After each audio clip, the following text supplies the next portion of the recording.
So I don't know why, but I hit 30 and I decided that I needed to make some serious changes, and I started running, and it started quite slowly. It was a few metres up the road, huffing and puffing with lactic acid through my muscles and that burning feeling, and I persevered and I kept going, and before you know it I could run 3 kilometres, and then I was running 6 kilometres, and what happened was I started losing weight, and I thought that was awesome, and I thought that I could eat whatever I wanted as long as I kept running, pretty much. I got lots of positive feedback, so that's very powerful. When people say you look great and you must be really fit and healthy, that spurs you on. So my new way of life, I ran for 45 minutes to 70 minutes, 5 to 6 times a week. So every morning at 5:30 I got up, and that's what I did. If I wasn't running, I would be cross-training at the gym. If it was raining, I ran on a treadmill. So I could not imagine a day without exercising. I decided that I was going to inflict this on other people as well. So I decided to become a personal trainer when I studied.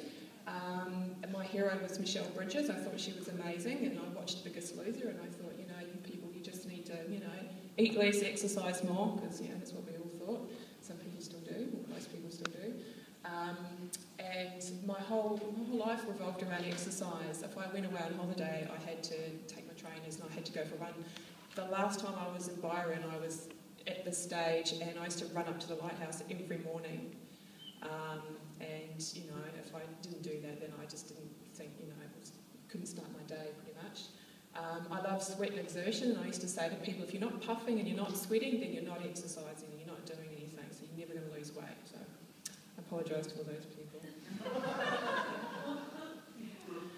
Just as a sidetrack, this is what I was eating on my low-fat diet. So I was eating diet yogurt and Special K, I like that because that was me, over the Special K bowl.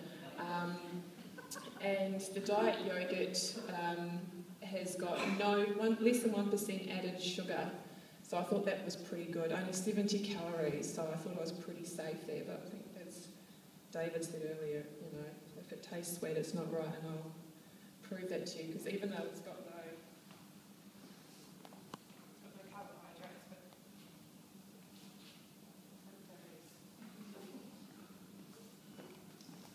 so it says it's got no sugar, but they use fructose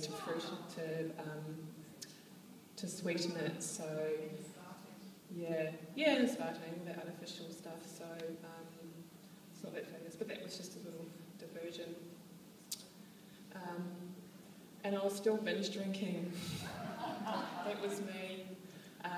But it was champagne, so that's okay, isn't it? Doesn't count if it's expensive champagne. And that, I thought I could run off a hangover. I used to go out frequently and binge drink, and then wake up in the morning and go for a run. So that was really good for my adrenals. And if I was sick, I would go for a run. If I had any type of illness, I would go for a run. If I was stressed, I'd go for a run. I used to tell people that it was my time of medication. Medication, it was my medication, but it was my meditation. I found it meditative, but I didn't really.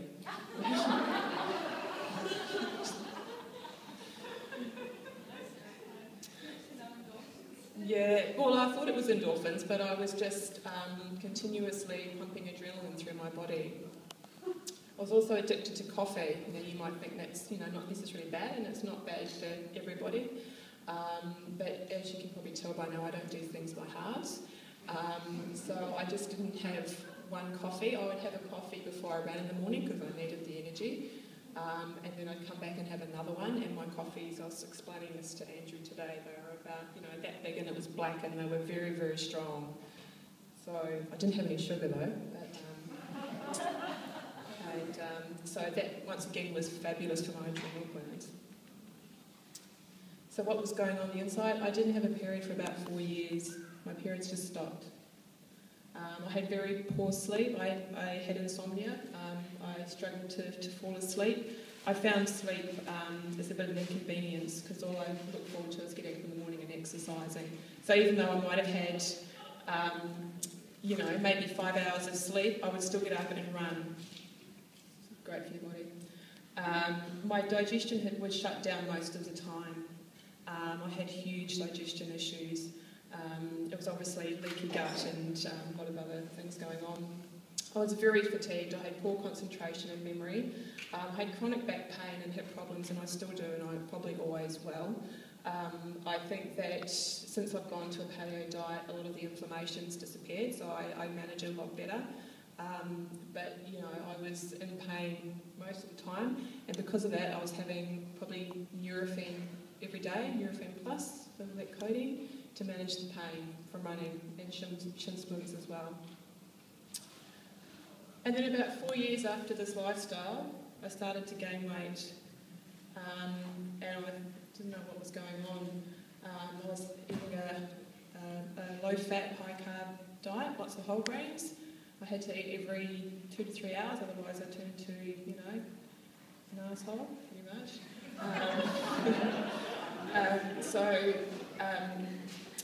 But I was doing everything that I was told to do, so I don't know what was going on.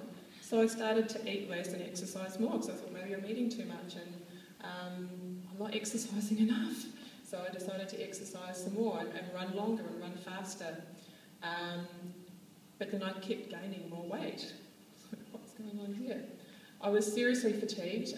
My body ached all the time. I was a carb addict. All I thought about was when I was going to eat again. But it took another 2 years before I actually stopped. So I fluctuated for 2 years, went to my doctor. No one really helped me at all. I just continued on. And then I came across 2 blogs that changed my life, and some of you may have heard of Sarah Wilson. She lives around here somewhere. She used to have a blog in the Sunday Age, the Sunday Life magazine, and I started following her, and for the first time when I got onto her blog, she talked about adrenal fatigue, and it's the first time I'd heard the term adrenal fatigue. And she had a very similar story where she'd over-exercised and had drained her adrenals and, got thyroid issues. And from her blog, I came across a whole range of other blogs, Chris Kresser and Nora Gagaldis, and so I started going on about the paleo diet. And then Mark's Daily Apples. Everyone's heard of Mark's Daily Apple. It's sort of like the go-to guide, I guess, the 101. So I learned about paleo and slow movement and saturated fat. And obviously, like most of you, to begin with, I just found it quite shocking that, you don't exercise, really, don't exercise and eat lots of fat. But I got to the point where I had to give it a go because I literally couldn't run anymore. I actually went out one morning to try and run, and I just couldn't. The legs were in so much pain that I just would stuff it and I went home pretty much. And so I just had to do something different. So I had to start healing. So the first thing I did is obviously I stopped running, and I didn't find that as hard as I thought I would because I just couldn't do it anymore. I started eating paleo, and as Crystal's already pointed out, I sort of followed all those principles really, started putting it into practice. I cut out caffeine, but this took a bit longer. I have a love-hate relationship with caffeine, just like I do with champagne. And, it comes in and out of my life, but at the moment I have to cut out coffee because, I'm still trying to heal, but I love coffee. I still love the smell of going to a cafe and just smell it. I got a good integrative medical practitioner. Unfortunately, I didn't get a lot of help from GPs. I mentioned to one GP that, I think I might have adrenal fatigue, and I actually sought out a female GP of my age. I thought she might be a little bit more progressive, but she wasn't. She just said, "Oh no, it's a bunch of nonsense." Even though my thyroid test came back as low, they didn't really do anything about it. So I had to sort of seek out alternative treatments and pay and you know, get the answers myself. And I take some really good supplements to support my adrenals and thyroid, and you know, there's a lot of debate about whether we should be taking supplements, whether they're a waste of money, and some of them are, I guess, if we've got a good diet, but the ones that I take help me, so I'm going to keep taking them. And obviously fine-tuning along the way. Getting emotional stress sorted out is a huge issue, and along with, you know, all that cortisol I was, you know, pumping through my body with the stress of exercise, you know, I was also, you know, had emotional stress as well, so I had to sort my head out as well, and that meant just being able to manage how I was feeling, noting triggers, and having strategies for dealing with stress. Obviously, you know, we all have stress and we have good days and bad days, but it's just about the management of it. Meditation has been amazing, and just learning to be still, which I find quite hard. Healing my adrenals means I've had to heal my gut as well, because I've also, from that, you know, I've had leaky gut and food sensitivities and candida overgrowth, so all those, it's all kind of under the same umbrella. Moderating protein and increasing fat intake, and Jimmy will probably talk about this more, but when I first went paleo, I probably over-consumed protein and not enough fat, and struggled with my weight and some, you know, fatigue as well. And I think, you know, since I've moderated that, it's changed.